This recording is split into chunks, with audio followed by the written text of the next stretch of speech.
I need to admit something, and it doesn't make me look good. For 6 years, every time my sister called me from Alaska, I felt sorry for her. My name is Owen Vance. I run logistics networks for a living. I'm a supply chain engineer based in Memphis, the kind of job where my entire worth is measured in how fast a box can move from a warehouse shelf to somebody's front porch. I've spent a decade building systems that shave hours off delivery windows across the continental United States. I have a rule I say to every new hire on my team, half joke and half religion. If there's no road, there's no delivery. Full stop. That rule has never once failed me. My younger sister Marin broke it without even trying. She moved north almost 7 years ago to work as a village health aide, the frontline medical worker in communities too small and too remote to support a doctor. The village she lives in has a little under 400 people. The nearest paved road is more than 200 miles away, on the other side of water that freezes solid half the year and turns to open sea the other half. When she first told me where she was going, I pictured something I'm almost embarrassed to say out loud now.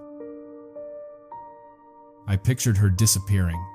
Falling off the edge of the world, I understood the world of trucks and terminals and tracking numbers into some kind of blank space where modern life simply didn't reach. Every call for 6 years, I'd ask the same question in different clothes. Are you doing okay out there? Do you have what you need? Is anyone actually checking on you? And every time, she'd laugh at me a little, and I'd assume that was just her being brave about a hard situation, the way people learn to sound fine so their families stop worrying. She'd send photos, sometimes the village in September, the tundra gone, the color of rust and gold before the snow came back, a moose standing in someone's front yard like it paid rent there. I'd look at those photos the way I look at a delivery zone on a map I've already written off. Pretty. Remote. Basically unreachable if anything ever went wrong. I never once asked her how the groceries actually got there, or the mail, or her own medical supplies. I just assumed, the way you assume things about places you've quietly decided not to think too hard about. 3 weeks ago, the calls stopped. It was the tail end of a spring storm system, the kind that rolls in off the Bering Sea and turns the sky the color of wet concrete for days at a time. I called her cell, straight to a recording. I called the village clinic's landline, the one number I had memorized specifically for emergencies. Nothing. I called the regional hospital that oversees her clinic, and a tired-sounding woman told me, as gently as she could, that the whole region had lost both satellite and radio contact during the worst of the weather, and that this happened sometimes, and that it wasn't necessarily a reason to panic. I panicked anyway. For 4 days, I ran every worst-case scenario a person can run. And underneath all of it was the same assumption I'd been carrying for 6 years without ever examining it, that my sister lived somewhere so cut off, so far outside the reach of anything resembling infrastructure, that silence probably meant disaster. I was wrong about almost everything in that sentence. Not about the danger there is real, and I'll get to exactly how real. I was wrong about the disconnection. Because what I didn't understand yet, sitting in my kitchen refreshing a phone that wouldn't ring, is that the place I thought of as the emptiest, most cut-off part of the country might actually run on one of the tightest, most quietly sophisticated survival networks in America. I had the whole story backwards. And it took nearly losing contact with the person I love most to finally go looking for the parts of it nobody had ever explained to me. Here's the word I'd been getting wrong: isolated. In my industry, isolated means unprofitable. It means a delivery zone we quietly write off, a dot on a map surrounded by so much empty space that the cost per package makes no financial sense. I have spent 10 years training myself to see thin population density as a kind of absence. So when I finally sat down and actually looked at where my sister lives, not emotionally, but the way I look at any region for work, pulling up land area, population, road networks, the numbers should have confirmed everything I already believed. Alaska covers a little over 1.7 million square kilometers. That's larger than Texas, California, and Montana combined, and it holds roughly 730,000 people, spread across a landmass where the vast majority of the terrain has no paved connection to anywhere else. Just over a quarter of that population lives in a single city, Anchorage. Outside of it, the state's entire road system, every highway, every gravel spur, everything adds up to less than 12,000 miles. For comparison, tidy Ohio alone has more paved road than that. By every metric I know how to read, this should be one of the most disconnected places in the country. Hundreds of communities have no road access at all. Not seasonally, not partially, never. Not because nobody's gotten around to building one, but because the terrain, the permafrost, the sheer distance, and the cost make it functionally impossible. If you want to reach most of these places, you have exactly 3 options, depending on the season: a boat, a snowmobile, or a plane small enough to land on a gravel bar, a frozen river, or a strip cut into the tundra by hand. That's the fact that used to comfort my worry and confirm my assumption at the same time. No roads. Therefore, cut off. Therefore, vulnerable in a way I couldn't do anything about from 2,000 miles away. I actually ran the comparison the way I'd run it for a client. In my line of work, a hard-to-serve zone is usually a rural county with maybe 40 or 50 miles between the warehouse and the farthest customer, connected the whole way by asphalt. Here, the distance between Marin's village and the nearest hospital is roughly the same as the distance between Memphis and Atlanta, except there is no road connecting them at all. In either direction, in any season. Not a bad road, no road. If I tried to build a supply chain model for that on paper, the software would flag it as unserviceable and move on. Marin told me once, almost as a throwaway comment, what a gallon of milk costs at the village store compared to what I pay in Memphis. It wasn't a small difference. Everything that isn't hunted, fished, or gathered locally arrives by plane or, in the brief open water season, by barge, and every one of those trips carries a cost that gets passed straight down to the person buying diapers or batteries off a shelf. I'd always half-registered that remote places are more expensive to live in. I had never once connected that price tag to an actual airplane, actual fuel, an actual pilot deciding whether today's weather is safe enough to fly. Except here's the number that broke that logic completely. And it's the number that sent me down a 2-week research spiral instead of just wallowing in worry. Alaska has roughly 6 times as many licensed pilots per capita as anywhere else in the country. Not 6% more. 6 times. Something like 1 in every 40 residents holds a pilot's license, compared to roughly 1 in 600 in the rest of the United States. There are more than 9,000 active pilots flying out of the state, operating out of something like 700 registered airstrips, most of them gravel, grass, or nothing more than a cleared patch of tundra with a windsock.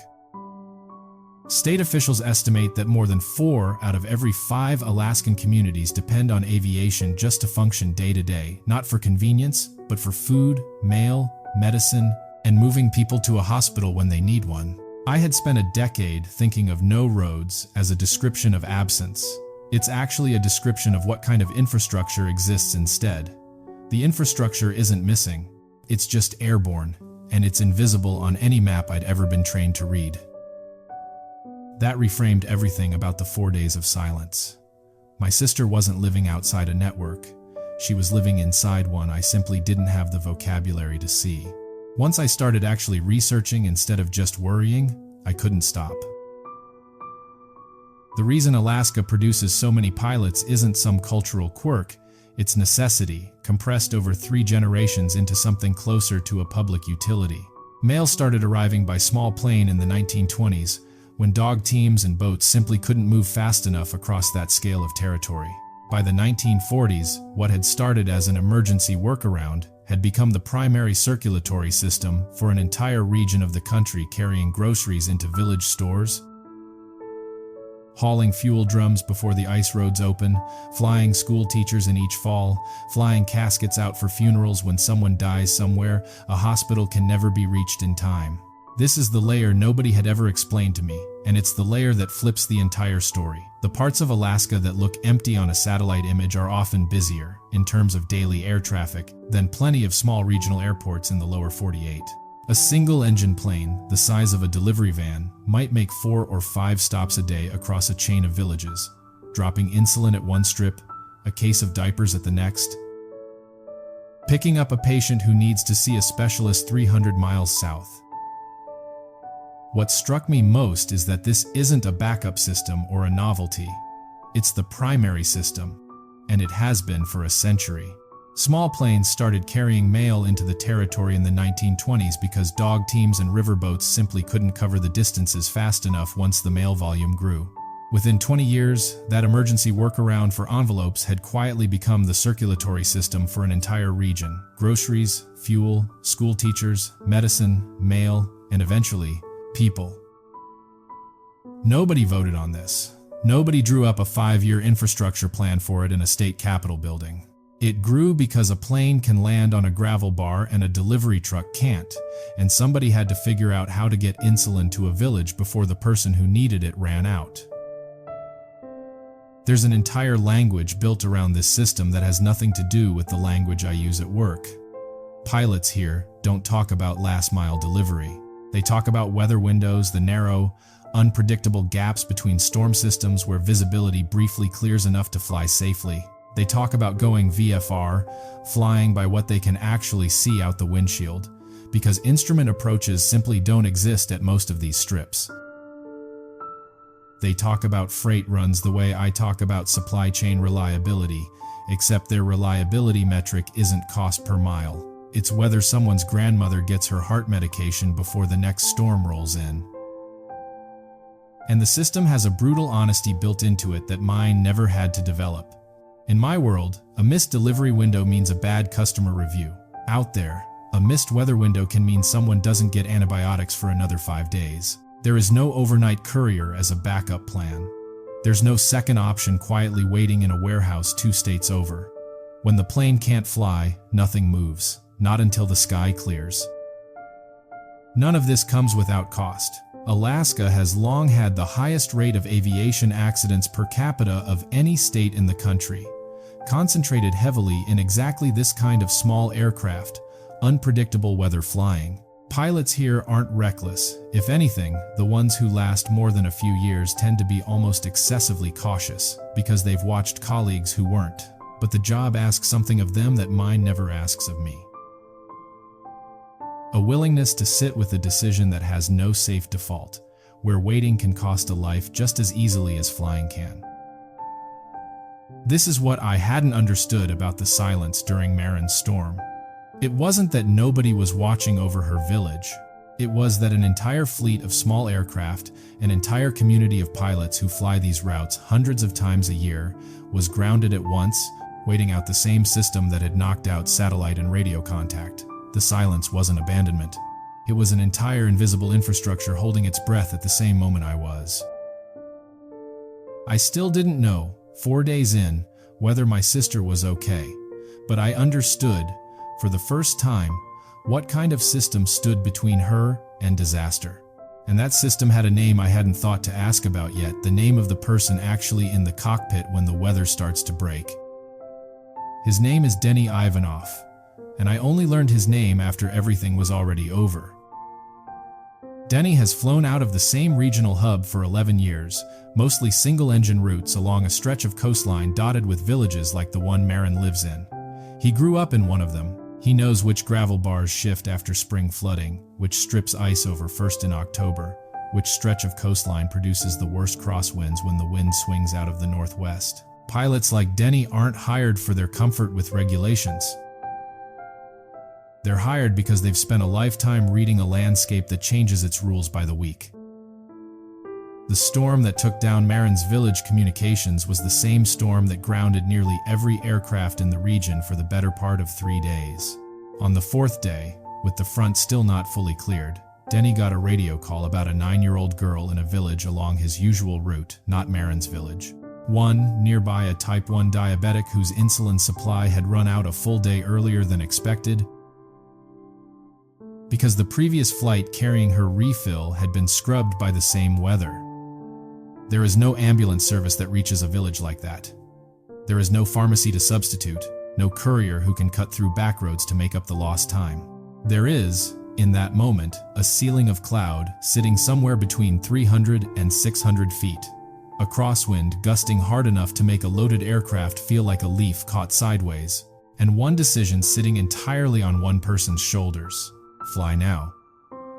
Into conditions that don't meet the safety minimums Denny had followed without exception for over a decade, or wait for a clearer window that might not open again for another full day, a day that girl's body might not have. He called the clinic first. He called the girl's mother, listening to the details of exactly how long the insulin had been out and how the girl was doing in that moment. Her breathing, her color, whether she was still answering questions clearly. He checked the weather report one more time, knowing it wouldn't have changed in the 4 minutes since he'd last checked it. And then he made the call that nobody else could have made for him, because nobody else was sitting in that seat. With that fuel load, looking at that sky. There was no manual for this. No employer standing over his shoulder, mandating the flight. If anything, standard procedure would have told him to wait. No government office he could call for an official override. The decision belonged entirely to him, in real time, with a stopwatch running that only he could feel.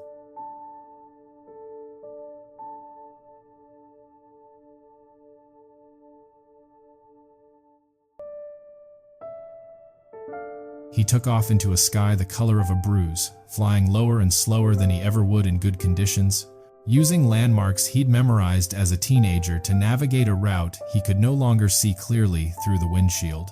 The flight that normally takes 22 minutes took nearly 40. He landed on a strip he couldn't fully see until the wheels were already down, taxied to a stop beside 2 people from the clinic who'd been waiting at the edge of the runway in the wind, and handed over a box that weighed almost nothing and meant almost everything. The girl is fine. She was stabilized within the hour. Denny flew back out the next morning once the weather genuinely cleared, on a completely unremarkable, routine supply run, the kind he makes 4 times a week without anyone outside that region ever hearing about it. Denny didn't tell anyone outside the region about the flight. There was no local news segment, no write-up in a regional paper. As far as he's concerned, it wasn't heroism. It was Tuesday's job description under worse than usual weather. He filed his flight log, refueled the next morning, and flew the same route again on schedule, because 3 other villages down that stretch of coast were still waiting on their regular supply run regardless of what had happened the day before. I only found out about any of this because the clinic worker who told me my sister's village had lost contact mentioned it in passing, almost as an aside, while explaining why the whole regional network had gone dark. She said it the way I might mention a delayed shipment. Not because it wasn't extraordinary, because out there, it happens often enough that it barely counts as a story worth telling twice. I wanted, after all that, to understand the place itself, not just the network holding it together, but the land underneath it, because it turns out that land has its own habit of being misunderstood in exactly the way I'd misunderstood my sister's life there. Start with the deal that created the state in the first place. In 1867, the United States bought this entire territory from Russia for $7.2 million, a little over 2 cents an acre. American newspapers mocked the purchase mercilessly at the time, nicknaming it Seward's Folly and Seward's Icebox after the Secretary of State who negotiated it, treating the whole transaction as a punchline about an empty wasteland nobody wanted. That joke aged about as badly as a joke can age. Since large-scale mining began there in 1880, Alaska has produced more than 40 million ounces of gold north of 1.2 million kilograms and still yields somewhere around 20,000 kilograms a year today from a handful of active mines. The oil beneath the North Slope has been even more transformative. Production peaked in 1988 at over 2 million barrels a day. And even now, decades into decline, the state still produces somewhere in the neighborhood of 150 million barrels a year. The Prudhoe Bay field alone sits on an estimated 26 trillion cubic feet of recoverable natural gas, though here's a detail that surprised me as much as anything else. Almost none of that gas is actually sold. With no pipeline yet built to move it to market, roughly 90% of the natural gas produced there gets pumped straight back underground to maintain pressure in the oil wells. One of the largest untapped natural gas reserves in North America, and for now, most of it simply goes back into the ground it came from. Even the state's energy wealth turns out to be more complicated and more contained than the outside version of the story usually admits. The seasons themselves run on a logic that has nothing to do with a calendar most Americans use. In towns above the Arctic Circle, the sun doesn't clear the horizon at all for roughly 2 months each winter. Not a short day, an absence of day entirely, replaced by a long blue-gray twilight that residents learn to structure their whole lives around. Winter temperatures in the interior can fall to -50 degrees Celsius, cold enough that exposed skin can suffer frostbite in minutes, and a stalled vehicle can become a medical emergency before help arrives.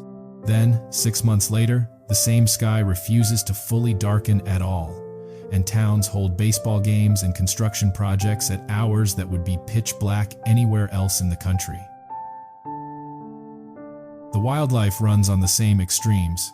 Brown bears build up enough fat reserves each summer to enter a state close to hibernation for months without eating, their heart rate dropping to a fraction of normal.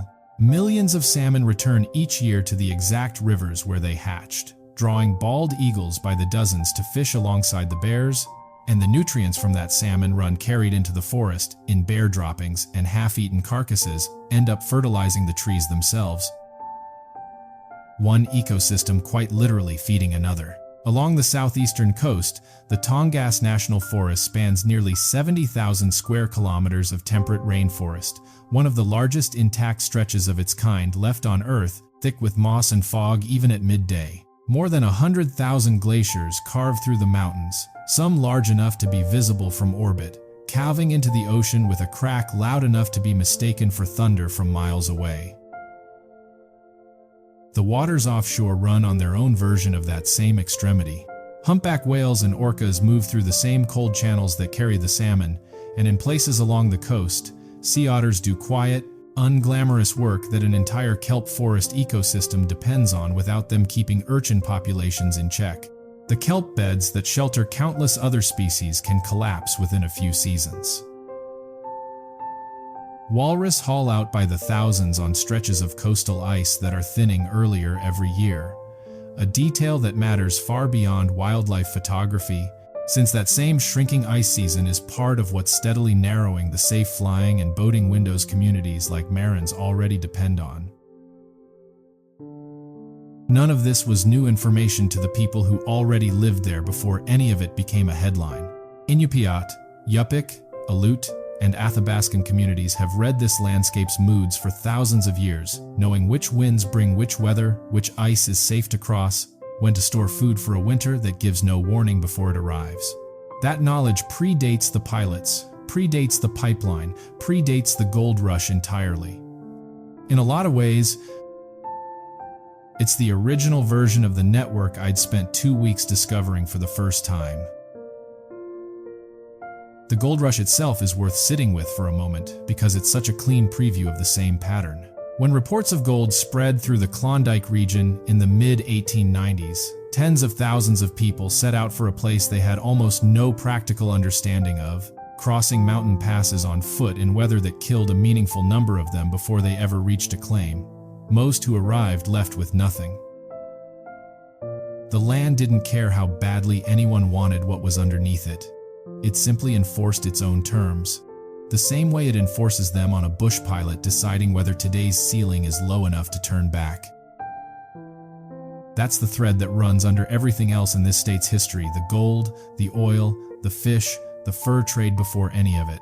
Outsiders have repeatedly shown up with a plan built for somewhere else, and the terrain has repeatedly made them rebuild that plan from scratch. My own 6 years of quiet, well-meaning worry about my sister turned out to be a small, personal version of exactly that same mistake. My phone rang on the 5th day. It was Marin, sounding tired but completely fine, apologizing for the scare like it was a minor inconvenience rather than the worst 4 days of my year. The storm had cleared enough for the regional satellite relay to come back online. She'd spent the blackout doing exactly what she always does, running clinic hours, checking on elders in the village, waiting out weather she'd long since stopped being afraid of, because she'd learned, years before I had, Exactly what kind of system was holding that silence together on the other end?